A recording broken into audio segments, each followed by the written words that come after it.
Hi, this is Sarita Dua of the AskSarita Team at Keller Realty Professionals. And today I want to talk about, should you rent or should you buy? It's a question I get a lot from buyers who are thinking about jumping into the buyer's market, but wondering if maybe they should wait and they should rent. Um, and the question is very personal, right? It's really what's right for you. There are many situations where renting does make sense. Let's say you're new to an area and you don't know the area. Let's say you're new to the area and you may not be here a long time. I never feel comfortable about telling someone to buy a house if they know in a year they're going to leave. I don't know if they're going to appreciate enough to cover their fees to sell in a year. And so if you're not sure about your time horizon or maybe short term, renting may be the way to go. But in almost all situations besides those, buying does make a lot of sense. And here's why.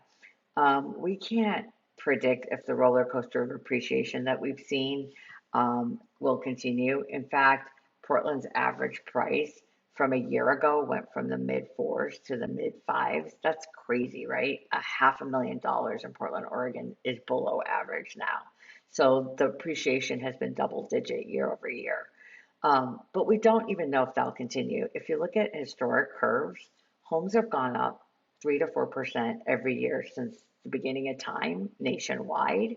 And so let's say you're just conservatively looking at 1% year over year. That's well below average.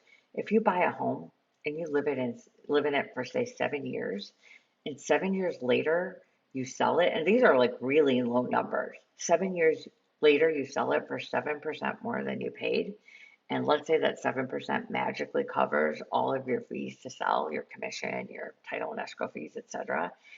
So where does that leave you? That leaves you 7 years later, not making a dollar or losing a dollar. You literally break even, but now you've lived in your home without paying rent for 84 months. You paid your mortgage, and you essentially broke even and you lived rent free, if you will, if you compare to renting a home for 7 years. Not only that, you've been able to write off your mortgage interest as a tax deduction. So I think buying a home makes a lot of sense.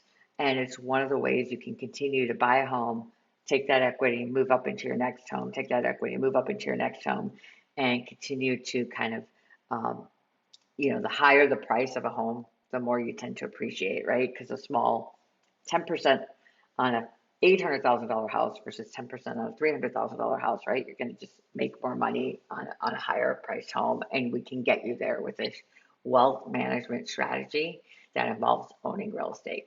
So if you have any questions at all, I'd love to talk about this topic further. Just give me a shout, AskSarita.com. I'm here to help. Thanks so much.